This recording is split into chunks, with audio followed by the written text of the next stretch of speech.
Olá, olá, salve meus queridos amigos, alunos e professores, meus queridos alunos do IFAM, um grande abraço para todos vocês, alunos do primeiro, do segundo e do terceiro anos, né, que estão aí em 2018, começando aí com todo vapor. Meu grande abraço para todos os alunos do IFAM e especialmente ao IFAM Zona Leste. Eu quero agradecer aqui de coração a todos vocês que estão me acompanhando o canal Biologia e Cidadania. Já são mais de 200 inscritos, o canal tem um mês, né? Completou um mês agora. E o vídeo de hoje é para dar continuidade ao trabalho do Intensivão PSC CIS Enem 2018, para aqueles alunos do ensino médio, para aquela toda moçada que quer aprimorar os seus estudos na área de biologia. Portanto, voltarei daqui a pouquinho, depois da vinheta. É mais rápido do que coice de bacuri. Segura aí, não sai não, hein?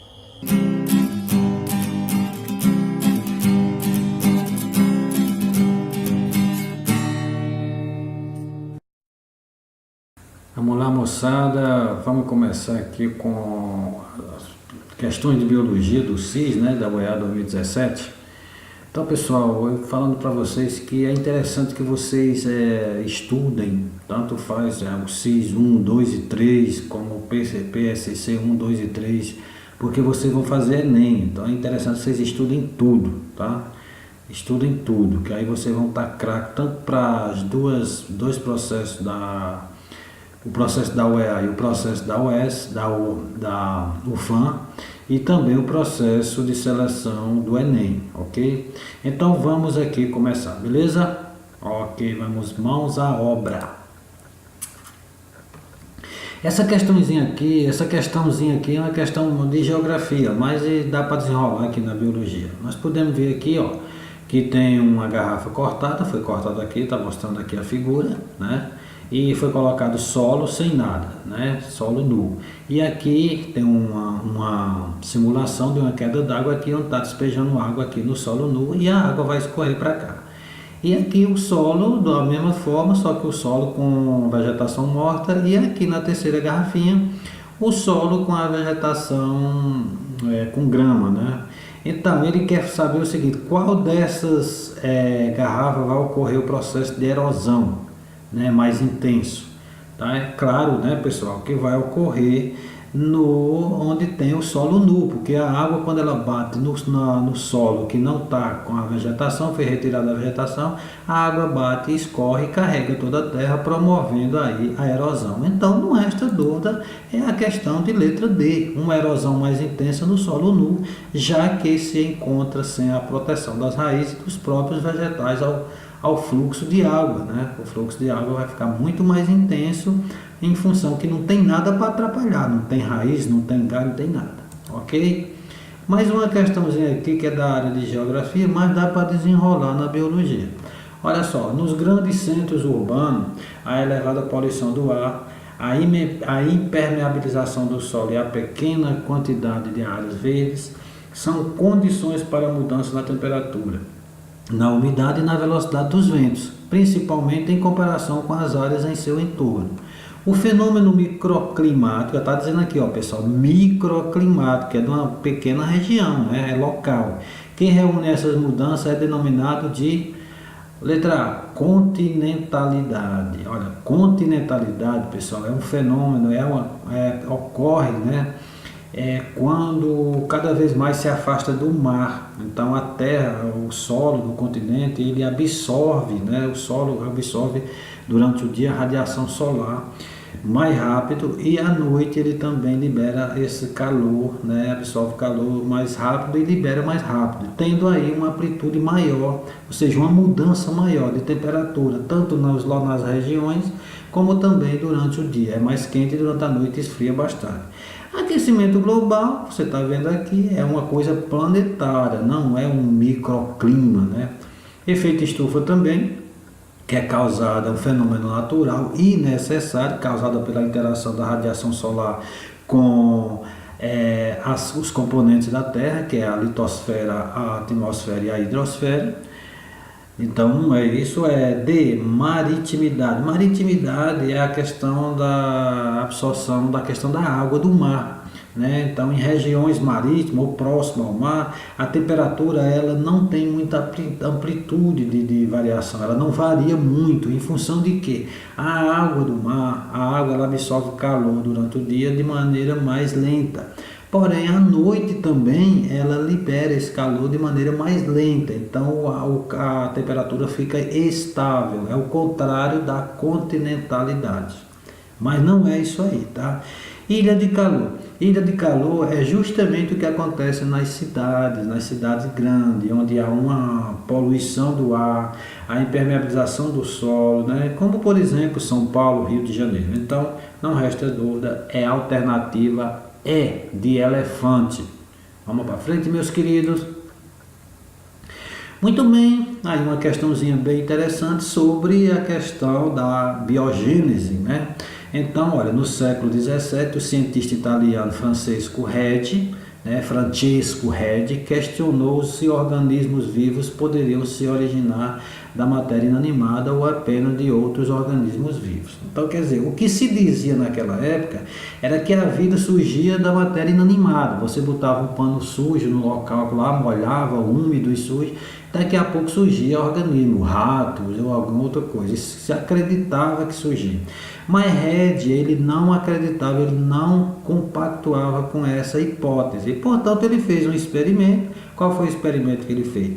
Ele pegou 3 frascos. Então, um frasco ele fechou com rolha, né, deixou bem tampado. O outro ele fechou com gaze, né, pegou nesses frascos, colocou um pedaço de carne dentro de cada frasco. E o outro frasco ele deixou, né, aqui destampado. Então, olha, um dos vidros foi imediatamente vedado com uma tampa, o outro foi imediatamente coberto com gás e o outro permaneceu aberto. Em pouco tempo, as moscas aproximaram-se dos vidros, mas só conseguiram pousar na carne no vidro que ficou aberto. Após alguns dias, a carne deste vidro estava repleta de larva. Está aqui, ó, cheio de larva. Por quê?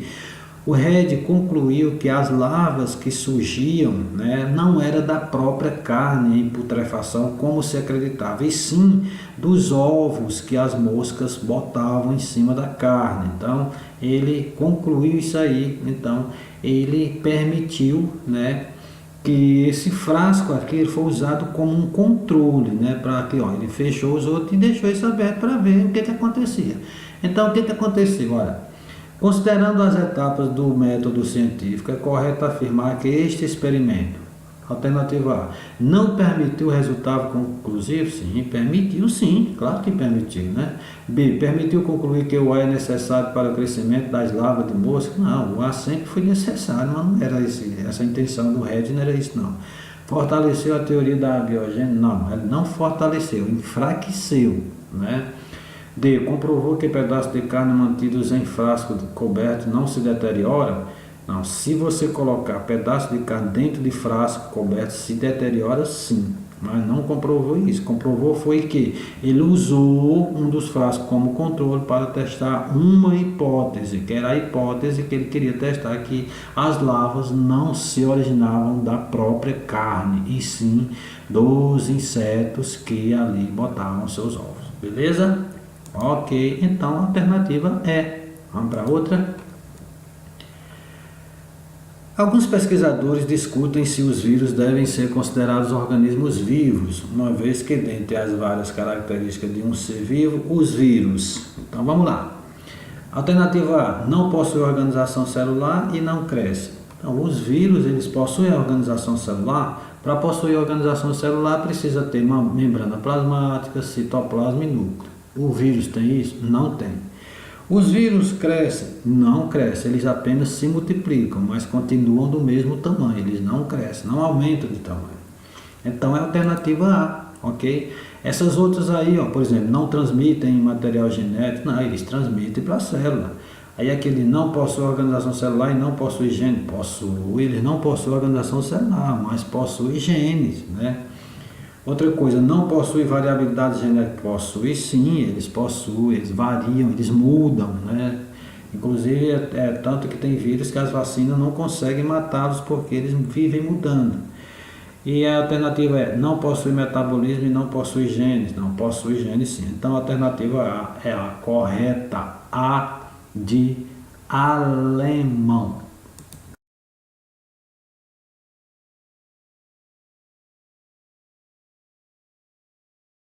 Belezinha. Mais uma questão bem interessante. Essa questão aqui, pessoal, é legal, é boazinha demais. Vamos lá. As figuras 1, 2 e 3 apresentam segmentos de 3 importantes moléculas orgânicas. Uma destas moléculas codifica e determina a sequência das unidades que compõem outra dessas moléculas.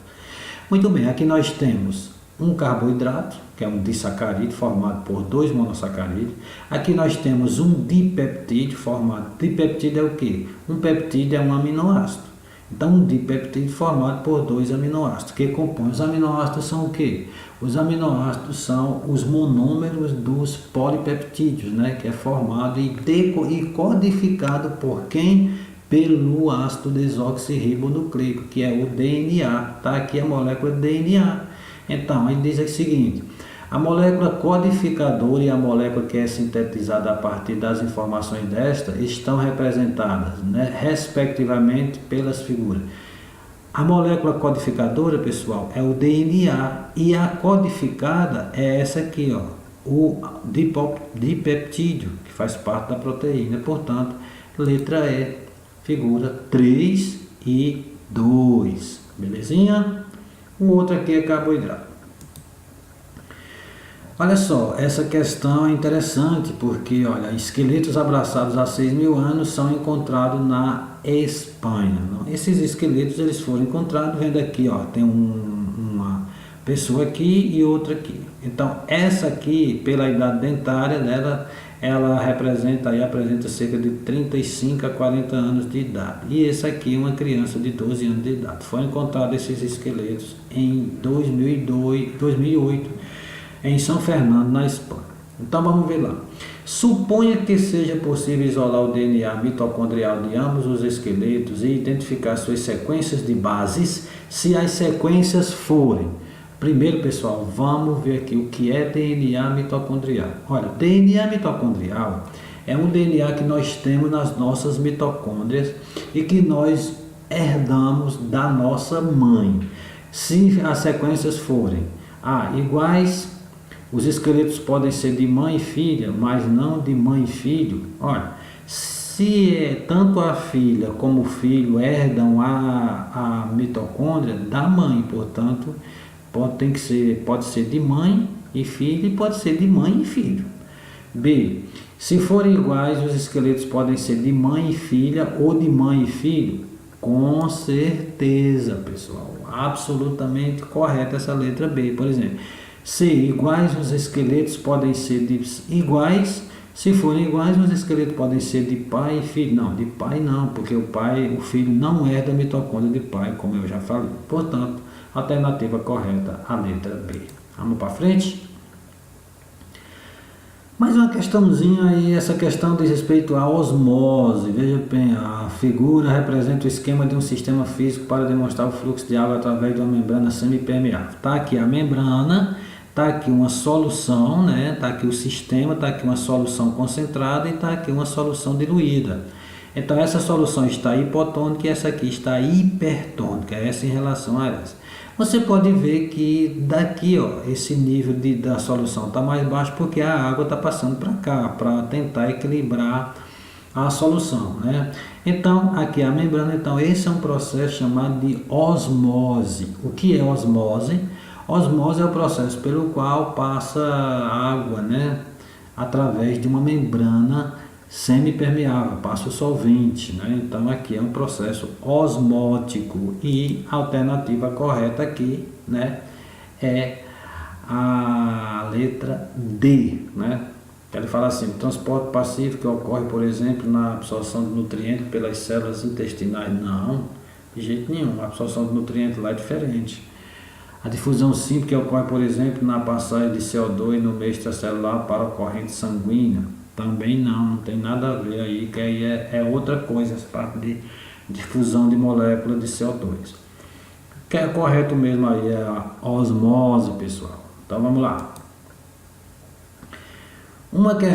Essa questão ela ficou meio confusa, mas veja bem, nós temos uma figura aqui, né, em célula, representando a célula da raiz de cebola, ponta de raiz de cebola, né? Aqui nós temos a figura 1, temos essa célula aqui, onde temos aqui ó, o lote cromossômico aqui indo para os polos das células. Aqui no meio, né, uma célula que não está se dividindo, portanto ela está em interfase ou em intérfase. E na terceira, uma célula que, no 3 aqui, uma célula que os cromossomos estão no equador da célula. Então na mitose o que acontece? Tem a prófase, né? Antes da prófase tem a intérfase, depois a célula entra em prófase. Na metáfase, depois da prófase, os cromossomos estão alinhados no equador da célula. E na anáfase, os cromossomos estão migrando para os polos da célula. Então ele vai dizer o seguinte: no que se refere às fases da divisão celular, a seta 1, 2 e 3 indicam respectivamente células. Aí ele vai dizer assim: quais são as fases? Mitóticas em anáfase. Essa daqui é a fase da mitose em anáfase. Ele diz a mitótica em intérfase. Essa daqui está em intérfase. Se é intérfase, não está em mitose, né? Está em interfase, então não está em mitose. E mitótica em metáfase. Por isso que eu falei para vocês que essa célula, essa questão ela está confusa, porque mitótica, quando está em interfase, ela não está em mitose, então não está na fase mitótica, está na fase interfásica, né? Mas elas colocaram aqui como alternativa A. Na minha opinião, essa questão era para ser anulada, mas vamos para frente. Questão de número 36, né? Sobre a organização celular, a hipótese endossimbiótica propõe que as primeiras células eucarióticas adquiriram a capacidade de respirar gás oxigênio quando incorporaram ao seu citoplasma primitivas bactérias respiradoras, ancestrais das atuais mitocôndrias. Bom, aí é um enunciado que está dizendo sobre a organização celular, né? É uma evidência para essa hipótese o fato de as mitocôndrias, aí vem a alternativa A, apresentarem as mesmas organelas citoplasmáticas presentes na célula eucarionte, o que lhes garante metabolismo próprio e autonomia. Não, peraí. As mitocôndrias não apresentam as mesmas organelas que tem no citoplasma de uma célula eucarionte, né? Então, descarta essas aí. B. Se autoduplicar independente da divisão da célula eucarionte, utilizando para isso o mecanismo de duplicação de material genético dessa célula. Olha, quem usa esse material genético para se duplicar são os vírus. Isso aqui quem faz é os vírus, não as mitocôndrias. Apresentam cromossomos organizados aos pares. Olha, em pares, né? Mitocôndria não apresenta, eles apresentam um cromossomo na fase de plasmídio, né? Pequenos blocos de DNA na forma de plasmídio. A letra D sintetiza algumas de suas próprias proteínas a partir de DNA próprio que orienta a transcrição de seus RNA mensageiro. Beleza, essa aqui é a parte realmente a alternativa D, né? Aí aqui a alternativa é, olha que absurdo, apresenta um núcleo delimitado por membrana. Mitocôndria não são células, são apenas organelas, né, pessoal? Então vamos lá para a próxima. Então essa questão aqui já é do CIS, né, a prova de acompanhamento 2, né, que refere-se à segunda série, mas é como eu disse para vocês, que é interessante que vocês estudem todas as questões, né, tanto a primeira, segunda e terceira fases, porque vai ser bom para vocês, meus queridos. Então, a agroecologia adota princípios sustentáveis nas relações de produção no campo, constituindo-se uma alternativa ao modelo de agricultura definido pela... Aí vem, qual foi o modelo, né, da agroecologia que ele se contrapõe, né? Então a gente sabe que a agroecologia ela veio contrapor, né, porque não aceita as ideias do modelo implantado pela Revolução Verde, né, pessoal? Revolução Verde é que a agroecologia vem contrapor esse modelo de produção agrícola, né? A Revolução Verde ela é um modelo degradador e insustentável a longo prazo, beleza? Essa questão ela se refere à questão da cidade, do que aconteceu em Chernobyl no dia 26 de abril de 1986. Então, olha só, o tempo em Chernobyl passa de forma diferente, mas é suficiente para nos fazer refletir e concluir que algumas invenções humanas podem dar muito errado.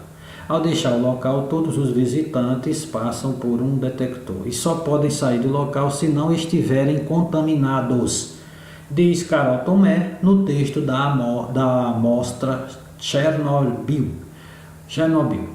Tudo que é resto se desfaz. Bom, pessoal, o que aconteceu em Chernobyl em 26 de abril de 1986 foi a explosão de um reator de uma usina nuclear e que liberou para a atmosfera, né, substâncias radioativas. Então, não resta dúvida que tal depoimento refere-se a uma tragédia ocorrida no final do século XX, caracterizada por um acidente em uma usina nuclear que liberou na atmosfera substâncias radioativas, tá?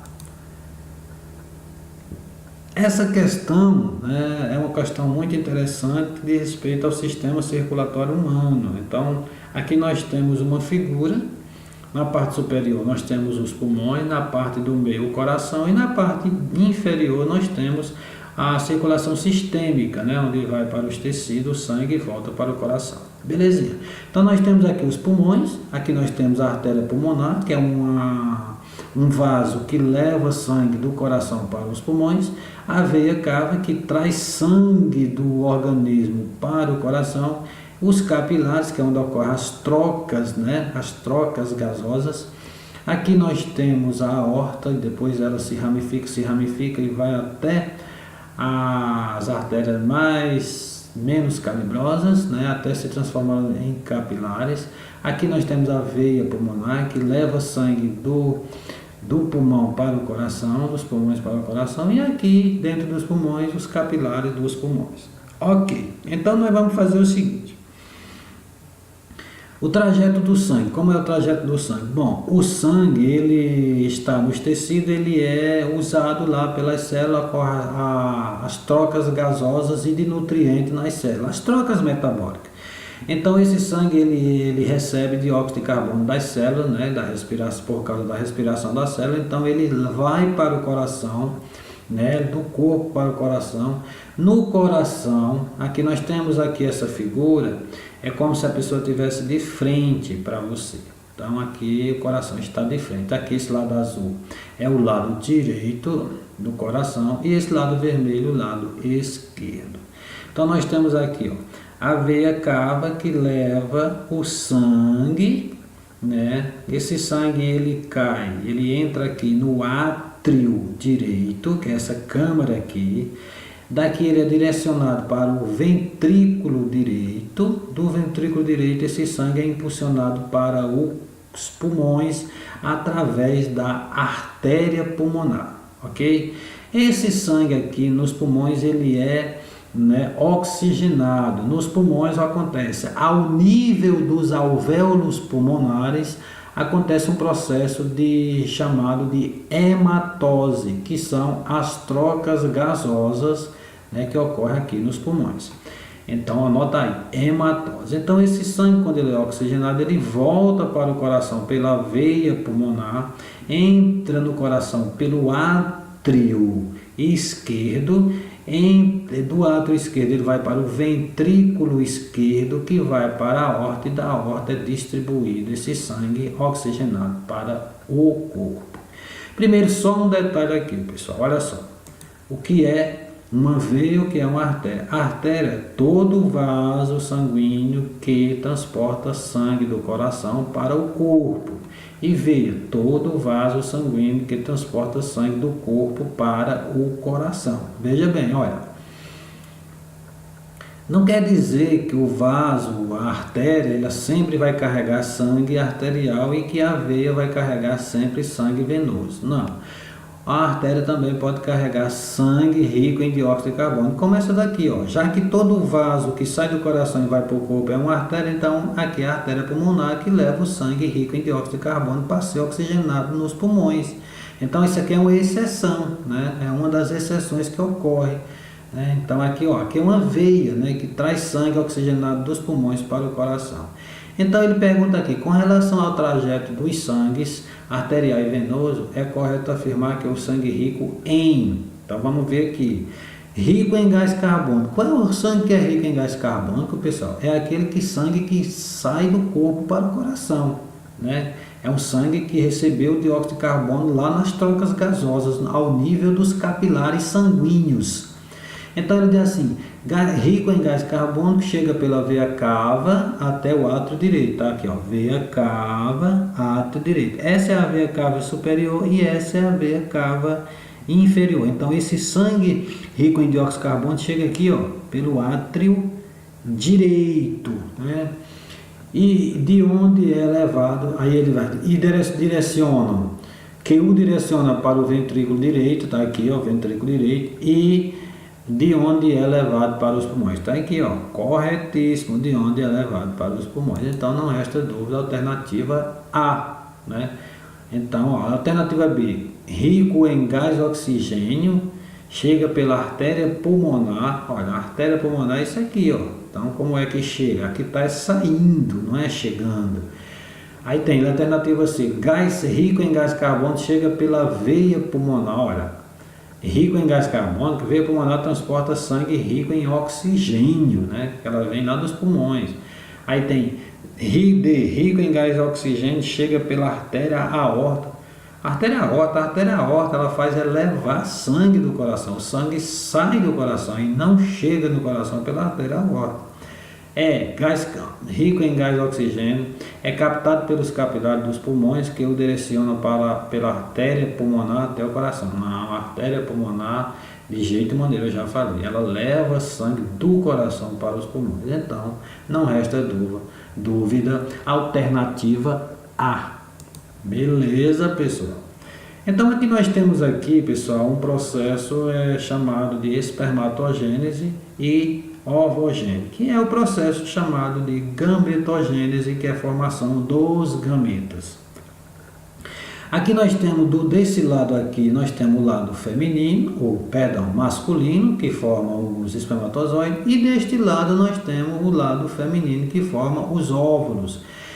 Aqui no período de multiplicação, aqui no homem, né, que acontece na puberdade, a partir dos 12 anos, por aí, do menino, começa essa fase aqui, lá nos testículos, essas células que são chamadas de espermatogônias, né, e aqui são chamadas de ovogônias. Aí era que ele deu o nome só de gônias, né, até para não falar as duas palavras. Então, gônias serve por dois. Então, nós temos aqui período de multiplicação, em que as células se multiplicam por mitose, né? Sofre mitose, então elas vão se multiplicando. Essa fase aqui, em relação à mulher, ela acontece quando a menina ainda está na vida intrauterina, está dentro do útero. Isso aqui acontece aí por volta do terceiro mês de gestação. E aqui a segunda fase, período de crescimento. Então, o óvulo, né, a espermatogônia, ela se transforma em ovócito 1, o ovócito primário, ela aumenta de tamanho. Já a espermatogônia não aumenta muito, então aqui ela vai sofrer o quê? Vão sofrer a meiose 1. Aqui é a meiose 1, essa daqui sofreu meiose 1, aqui, ó.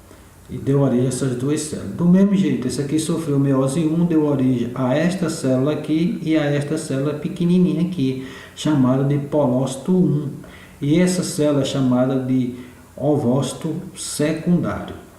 Então, a meiose 2 ocorreu aqui, ó, no lado masculino, essas duas células, cada uma deu origem a mais duas, e se transformando nas espermátides, que sofreu um processo chamado espermiogênese e se transformaram em espermatozoide.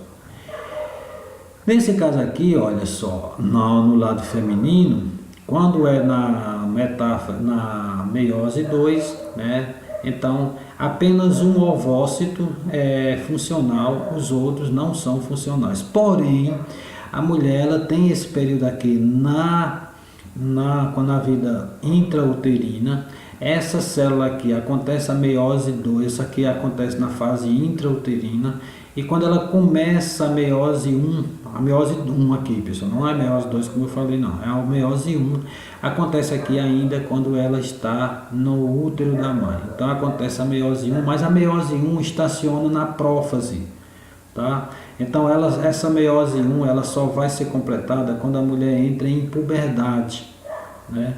E quando a mulher em puberdade começa a meiose 1, termina a meiose 1 e começa a meiose 2, mas a meiose 2 estaciona na metáfase.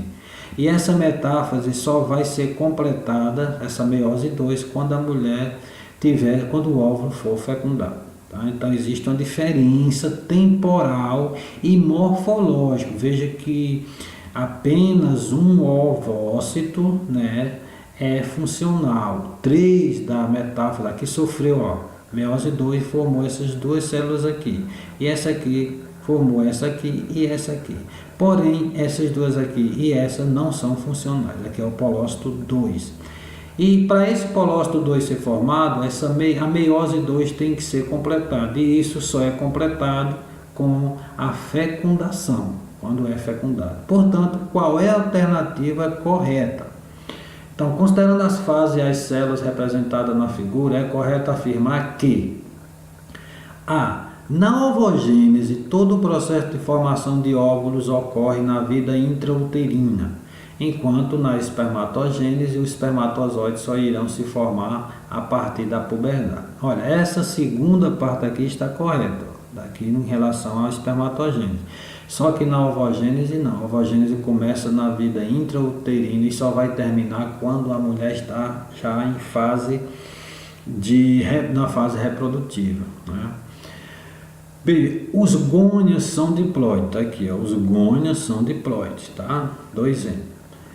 Porém, os ciclos 1 são haploides na espermatogênese e diploide na ovogênese. Não, eles são iguais, não tem diferença não, em relação à haploidia, não. C.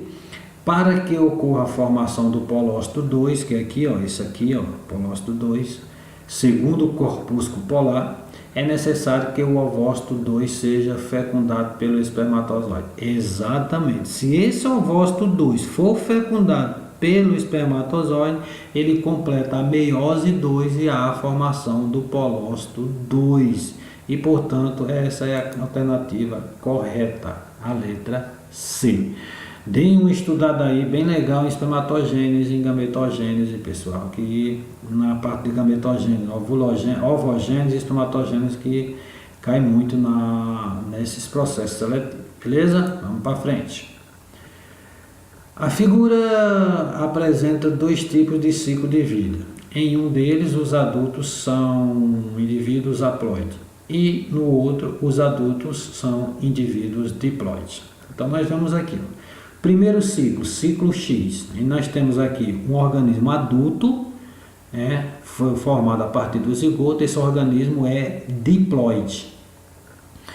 E passando aqui a célula 1, né, essa célula 1, nos testículos tem as células germinativas que sofrem meiose, essa célula 2 é haploide. Então a célula 1 é diploide, a célula 2 é haploide.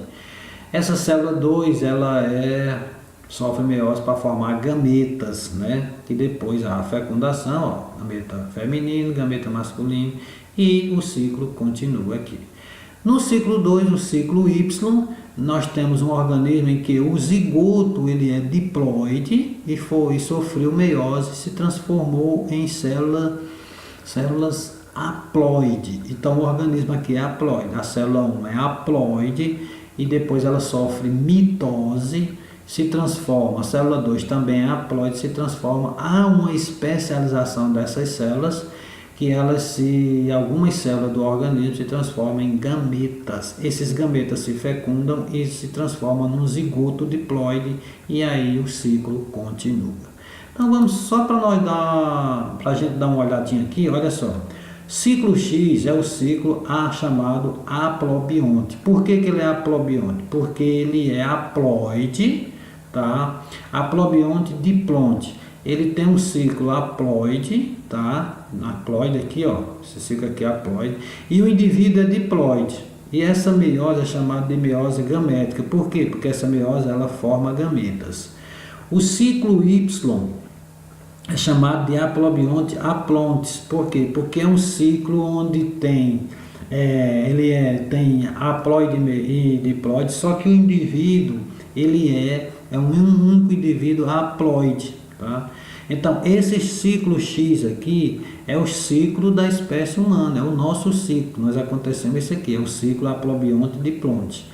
E ainda tem um ciclo Z que não está representado aí, mas que eu botei aqui, que é o ciclo diplobionte, que é quando acontece a alternância de geração. Isso acontece com a meiose formando esporos, que chama-se meiose espórica. No caso do ciclo Y, a meiose forma zigoto aqui, ó, tá vendo?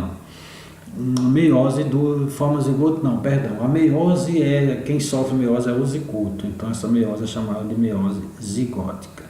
Então ele pergunta aqui, é correto afirmar que o ciclo de vida que caracteriza a espécie humana é o ciclo, qual é o ciclo que caracteriza a nossa espécie? É o ciclo X, onde um é diploide, que é uma célula diploide, então vamos botar aqui, ó. Célula haploide. A célula haploide é quando aqui os cromossomas, né, esses riscos pretos aqui é o núcleo da célula. Esses riscos pretos aqui, essas barrinhas pretas aqui, representam os cromossomos. A célula haploide, a célula N, os cromossomos estão simples, ó, tá? Conjunto em simples. E a célula diploide, eles estão aos pares. Aqui é uma célula diploide, 2N, né? Então, só para dar uma dica para vocês, o que é uma célula haploide e o que é uma célula diploide, tá bom? Então, nesse caso aqui, o ciclo X, em que essa célula aqui é diploide, essa aqui é haploide. Então, ciclo X, né? Que é a letra B. Né? O nosso é o X, no qual as células de cada um são diploide e as células de cada dois são haploide. Vamos para a próxima. Essa questão é uma questão de fisiologia do esforço, é uma questão bem interessante, porém o nível dela precisa dar uma lida aí. Olha, há dois tipos de fibras musculares. As fibras musculares do tipo 1 têm contração mais lenta, mais mitocôndrias e maior irrigação sanguínea que as fibras do tipo 2. De contração mais rápida, porém com menos mitocôndrias e menor irrigação sanguínea. As pessoas naturalmente apresentam diferentes proporções de fibras do tipo 1 e do tipo 2, mas o treinamento físico é capaz de alterar até certo ponto a proporção de fibras lentas e rápidas nos músculos. Muito bem, dependendo da atividade física, pode apresentar a proporção de maior quantidade de um tipo de fibra do que outro. Então nós vamos ver aqui no gráfico. Esse gráfico ele apresenta a porcentagem de fibras musculares do tipo 1 e do tipo 2 de pessoas com diferentes hábitos de exercício físico. Então nós temos aqui, ó, porcentagem, né? Então aqui nós temos uma coluna azul e outra coluna rosa, né? De indivíduo 1, então a fibra azul é a fibra do tipo 1 e a fibra rosa é a fibra do tipo 2. O indivíduo 1, nós podemos perceber que as quantidades não estão diferindo em relação, veja bem, ao indivíduo 2 e 3. Então o indivíduo 1 não está com muita diferença em relação aos tipos de fibras, né? E o indivíduo 2 apresenta fibras do tipo 2 que tem, né, concentração, que tem contração bem mais rápida. Então ele apresenta aqui, ó, 87%, né, de fibras do tipo 2, que é a fibra de contração rápida. E apenas aqui, ó, cerca de 13% de fibra do tipo 1, que apresenta a contração mais lenta. O indivíduo 3 é o contrário, ele apresenta aqui 80% de fibras do tipo 1, que são as fibras mais lentas, de contração mais lenta, e a fibra do tipo 2, né? Então, ele vai e pergunta aqui, né? Já surgiu até a bolinha aqui.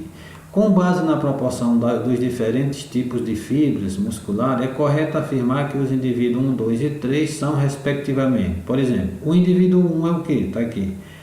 Uma pessoa sedentária, Por quê? Olha só, ele não faz exercício físico, então a quantidade de fibra, além de ser pouca, não há muita diferença aqui, ó. Por exemplo, ele tem 20% de fibra do tipo 2 a mais do que fibra do tipo 1.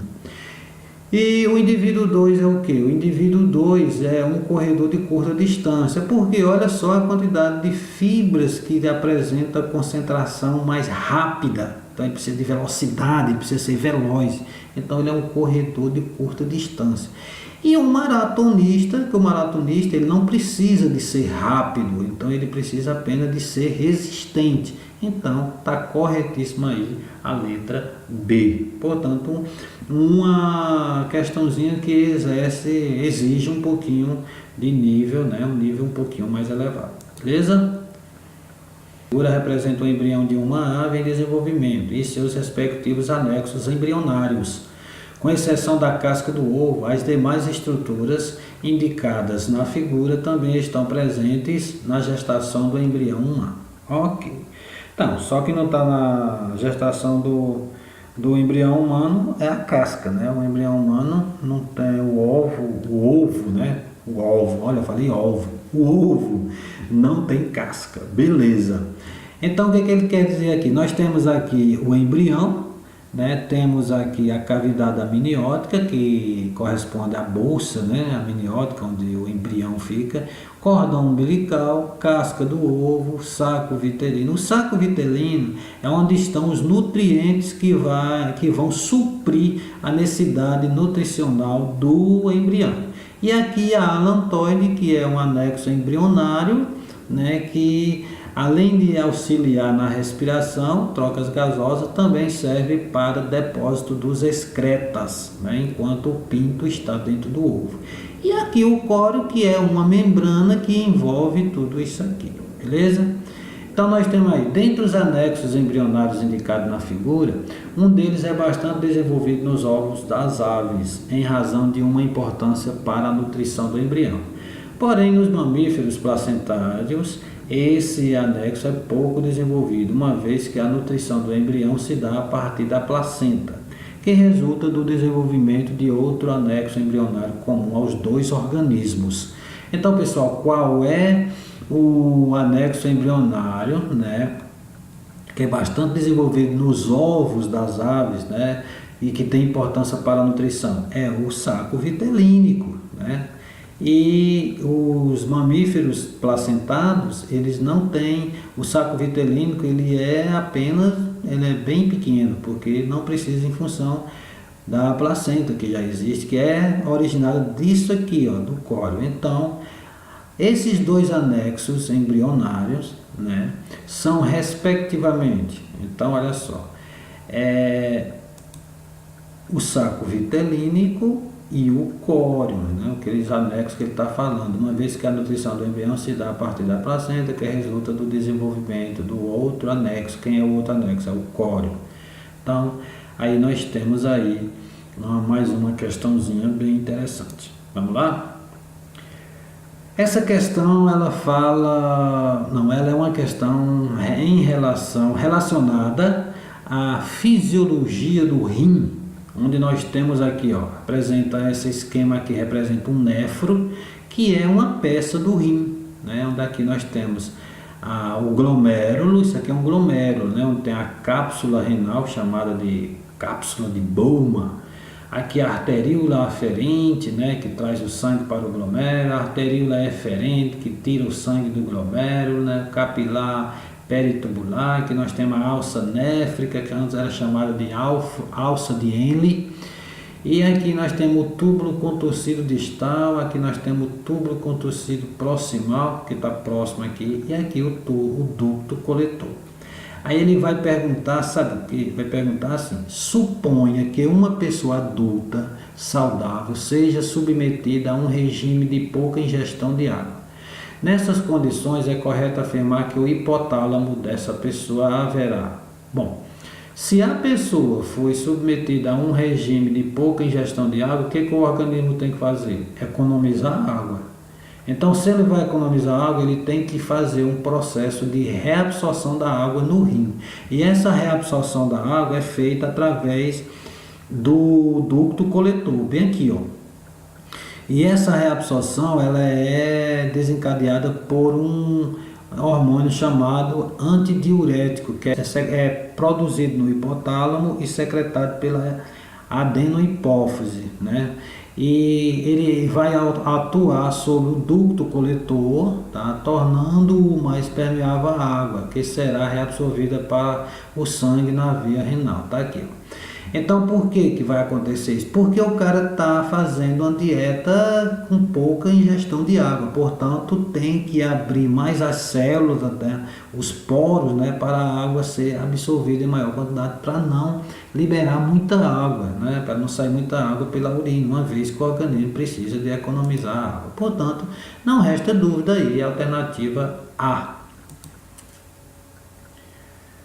Essa questão 29 mudou de cor, né? Agora já é o CIS da prova de acompanhamento 3, que refere à terceira série. Então vamos lá.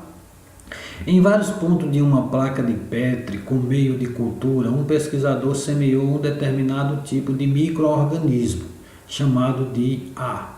Na sequência, semeou em um outro ponto específico da placa de Petri um segundo tipo de micro-organismo, chamado de B. Ok?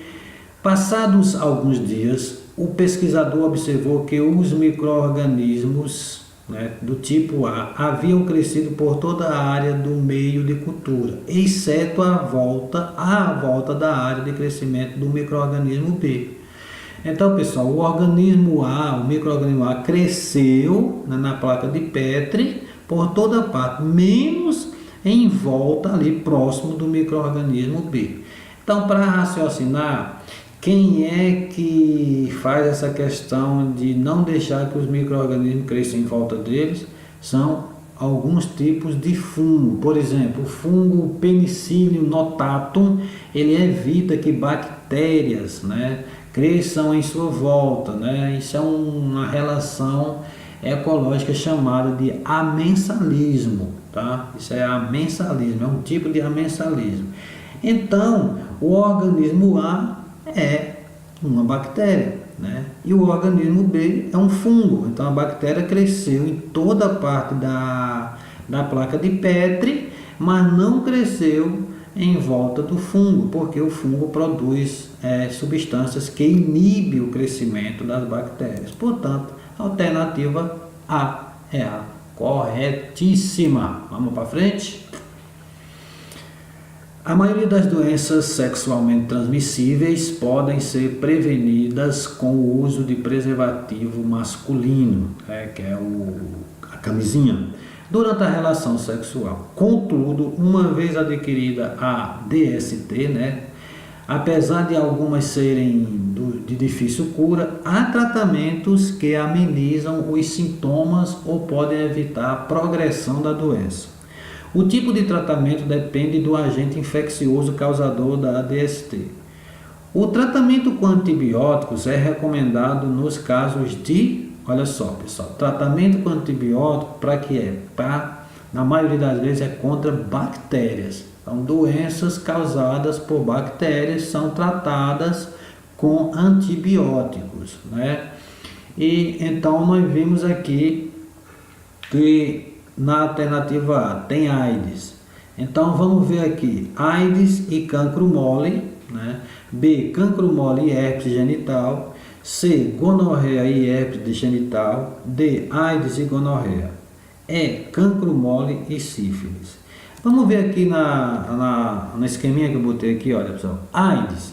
AIDS é causado pelo HIV. HIV é o que? Um vírus. Então não é a alternativa A. Que ele está dizendo, ó, o tratamento com antibióticos é recomendado nos casos de. Então tem que ter duas doenças que são bacteriosas. Então, na primeira já não é, porque AIDS é causada por um vírus. Vírus não se combate com antibióticos. E cancro mole é causada por uma bactéria, tá? Que é chamado de Haemophilus ducreyi. Essa bactéria aí que causa o cancro mole. Esse cancro mole ele dá no pênis, né, e em outros locais aí. Aí tem aí, ó, cancro mole e herpes genital. Herpes é também vírus, tá? Vírus. Aí vem gonorreia. Gonorreia é o que? É uma bacteriose causada pela bactéria Neisseria gonorrhea, né? Que é chamado de gonococo. Ok, então a C não é também, porque a B não é porque é herpes, a C não é porque também tem herpes, não é, são as duas. E a D, olha, AIDS e gonorreia. Gonorreia é bacteriana, mas AIDS não é. Então resta só a alternativa que é cancro mole, que é uma bacteriose, e sífilis. Sífilis é o que? É causada pela bactéria Treponema pallidum, né? Que é também, então, no caso aí, são as duas doenças que são bacteriosas e podem ser tratadas com antibiótico. Portanto, não resta dúvida, garotada, a alternativa E. Essa questão aqui ela é bem interessante. Olha, observe o cartaz de publicidade de uma empresa de controle de pragas urbanas. Olha só. Aqui em cima, nessa primeira fileira, nós temos uma aranha, depois uma barata, uma pulga e um roedor. Aqui embaixo nós temos um potó, tipo potó, né? Aqui um roedor, aqui uma formiga e aqui um grilo. Então ele vai dizer assim, com relação à classificação taxonômica dos animais representada no cartaz, é correto afirmar que: alternativa A, todos são da classe insecta, embora nem todos sejam do filo artrópoda. Bom, pessoal, filo artrópoda são daqueles, é um filo em que reúne várias classes, né? A classe insecta, a classe aracnida, a classe crustácea e outras, né? Então nós temos que dizer o seguinte, o que eu quero dizer para vocês é o seguinte: todo inseto é um artrópoda, porém nem todo artrópoda é um inseto, uma vez que insecta é apenas uma classe do filo artrópoda. Aí ele vai dizer aqui, letra B, todos são do filo artrópoda, embora nem todos sejam da classe insecta. Olha, veja só.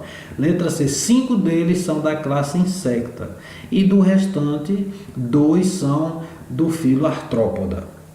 Vamos lá. 2 não são do filo artrópoda.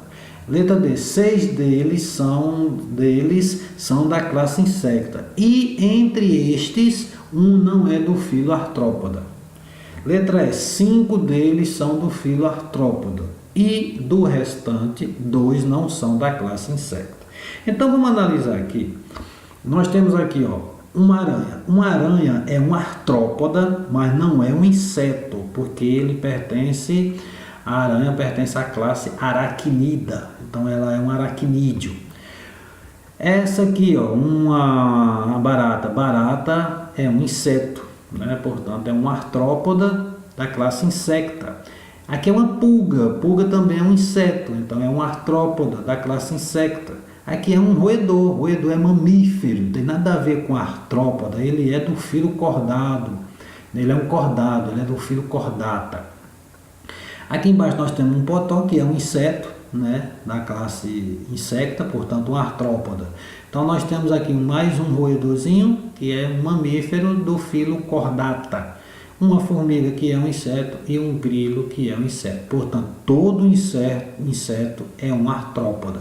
Portanto, nós temos 1, 2, 3, 4, 5. 5 insetos, né? Então, nós temos aqui, ó, na letra C, 5 deles são da classe insecta. Tá aqui, ó, 1, 2, 3, 4, 5. E do restante, 2 não são do filo artrópoda. Quem são os 2 que não são do filo artrópoda? Esse aqui, ó, esse e esse, né? Tirando esses 2 aqui, todos são do filo artrópoda. Só quem não é inseto é esse aqui. Mas esse aqui e esse pertencem ao filo cordata. Portanto, a alternativa correta é a alternativa C. C de cacau. Tá, beleza, pessoal? Vamos lá. Muito bem. Observe os membros locomotores do tubarão, do golfinho, do morcego e da ave representados na figura. Vamos lá, garotada. Observa aí. Nós temos aí Membros locomotores do tubarão, as nadadeiras. Veja a nadadeira dianteira do tubarão. O tubarão é um peixe. Do golfinho, o golfinho é um mamífero. Do morcego, que é um mamífero. E aí do pássaro, que é uma ave. Então ele vai perguntar o seguinte: no que se refere aos conceitos de homologia e analogia, é correto afirmar que os membros anteriores de... Muito bem. Primeiro a gente vai ter que saber o que é homologia. Homologia, pessoal, é resultante de uma adaptação dos seres vivos a um ambiente, a um modo de vida diferente. E a analogia, que é aquilo que chama-se de divergência evolutiva, né? Os órgãos, eles divergem na sua evolução para se adaptar a um modo de vida diferente. E a analogia é quando é resultante da adaptação a modo de vida semelhante. Então isso é analogia. Então aqui nós temos órgãos homólogos, tem a mesma origem embrionária e funções diferentes. Órgãos análogos, tem a diferente origem embrionária e funções semelhantes. Então nós vamos ver o seguinte, ele diz assim: no que se refere aos conceitos de homologia e analogia, é correto afirmar que os membros anteriores de tubarões e golfinhos na alternativa A são homólogos. Então aqui ó, tubarão, esse aqui e esse aqui são homólogos. Não tem a mesma função, o nado, e a origem embrionária diferente. Primeiro, eles não podem... tem a mesma função, né? O nado, mas veja só, esse aqui é um peixe, esse aqui é um mamífero, mas a origem embrionária é a mesma, não é diferente. Ele origina lá do mesoderma e parte também da pele, daí dos órgãos do ectoderma. Aí vem B, tubarões e morcegos são análogos. Olha aqui. Esse aqui, a nadadeira dianteira e a asa do morcego, são análogos, tem diferentes funções, o nado e o voo, a mesma origem embrionária. Sim, mas o que é a mesma origem embrionária? São órgãos homólogos e não análogos, portanto não é essa aí. Então, letra C, os membros anteriores do golfinho e morcego, né? Golfinho é o que? Um mamífero, morcego também é um mamífero. Então são homólogos, têm diferentes funções, o nado e o voo, e a mesma origem embrionária. Então está aqui, ó, são homólogos, ele tem diferentes funções, esse aqui serve para voar e esse aqui serve para nadar. Portanto, a alternativa correta é a alternativa C. Ok, pessoal, terminamos mais um vídeo aí dos nossos estudos. Muito obrigado por assistir o vídeo, tá? E se você ainda não se inscreveu no canal, se inscreva, compartilhe, vai curtindo, vai compartilhando, vai curtindo, vai compartilhando, né? Que é para o canal pegar mesmo, para a gente abranger esse canal para todo o Brasil, tá? Um beijão, um beijo no coração, muito obrigado mesmo por assistir o vídeo e até o próximo vídeo.